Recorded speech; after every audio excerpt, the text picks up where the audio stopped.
नमस्कार मित्रांनो, या ठिकाणी तुम्हाला काही संख्या दिसत बघा.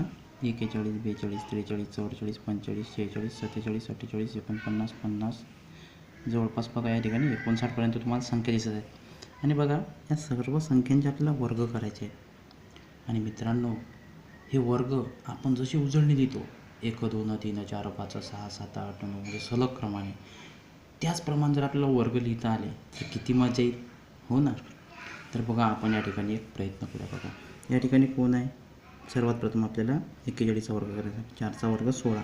आपण बघा या ठिकाणी 16 लिहिले.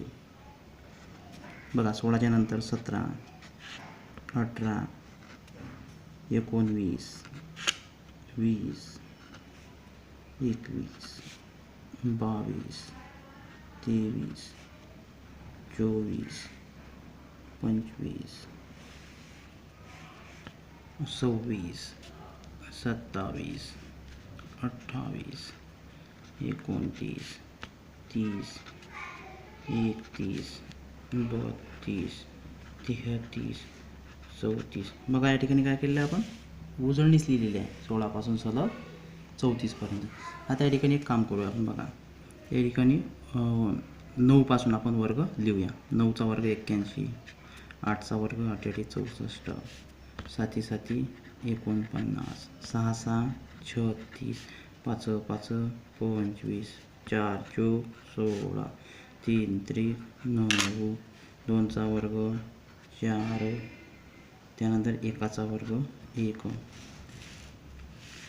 पुढे बघा 0चा वर्ग 0.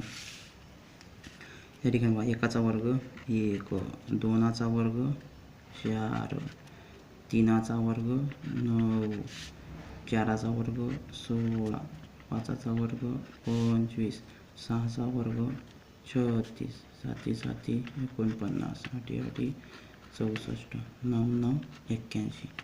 बघा या ठिकाणी काय लिहिलं आहे, आपण सर्व जशी उजळणी लिहितात त्याप्रमाणे आपण संख्या लिहिल्यात. आणि मित्रांनो, माहिती आहे तुम्हाला आपल्याला ह्या संख्या काय मिळालेल्या आहेत. तर ह्या संख्या आपण जरी सरळ क्रमात लिहिलेल्या असल्या तरी ह्या संख्या या संख्यांचे वर्ग आहेत. बघा आपण एक वेळ असं निरीक्षण करून बघूया. ह्या ज्या सर्व संख्या आहेत ह्या सर्व संख्या संख्यांचे वर्ग आहेत. तर मित्रांनो, अशाच प्रकारे आपण इतरही संख्यांचे वर्ग काढण्याची पद्धती शोधू शकतो. तर आपणा